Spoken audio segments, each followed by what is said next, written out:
Leicestershire in hot water.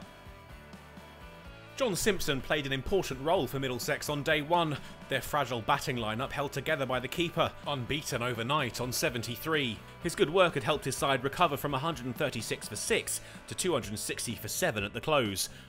But for all his toil, he couldn't protect his partner, held out after just 2 runs were added to the overnight total, caught behind off Mike. Simpson was joined by Bamber and moved into the 90s. Could the pair find their way to 300? Or Bamber couldn't stick in there, caught courtesy of a fantastic low grab from Harry Swindles. And Simpson would be denied his century, left stranded on 95 when Tilan Walalawita lost one of his stumps, bowled by Wright. Middlesex all out for 295. When his side's batting demons had resurfaced, Simpson had been the proverbial glue keeping the cracks from widening, and his 95 had given them a decent total to bowl at. Leicestershire had shared the wickets. Of the bowlers used, only Ackerman missed out. Leicestershire got off to a poor start. 2 runs on the board when they lost Hassan Azad, caught behind for a duck in the second over of the innings.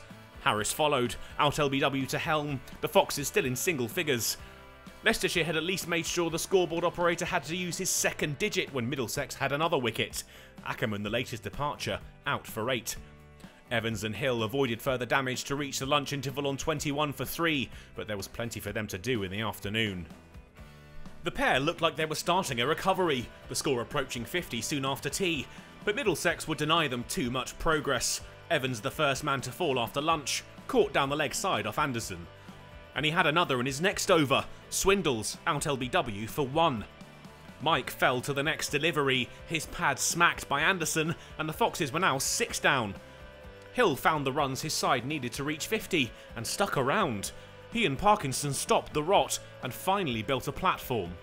They did well, their partnership worth an important 50 runs with the score nearing 100.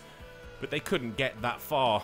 Anderson with another key wicket. Hill stopped in his tracks on 39, off stump, out of the ground. Wright and Parkinson ensured Leicestershire would breach 3 figures, but they were still 195 behind their visitors. They were looking for the sanctuary of tea, both men hesitant to hit out with their innings so precariously positioned.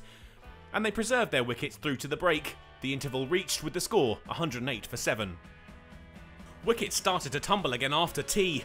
Parkinson had shown some fight, but he was sent on his way for 41 by Bamber. Wright and Barnes edged their way up to 136, before Wright played all round a straight one to give Bamber his 3rd of the innings. And it was at an end soon after. No further runs were added before Barnes was cleaned up by Holman. Leicestershire all out for 136, trailing by 159 with only Hill, Parkinson and Wright providing any meaningful resistance. It was an impressive bowling performance from Middlesex, 4 for Anderson and 3 for the increasingly impressive Bamber, who helped polish off the tail. Middlesex wouldn't enforce the follow-on. They returned to the middle to add even more to their total.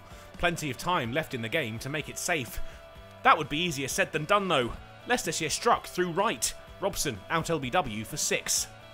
Gubbins and Eskenazi would consolidate though, and move the score towards 50, with some gorgeous stroke play. And the pair would reach the mark still together, the day brought to an end with the score on 57 for 1.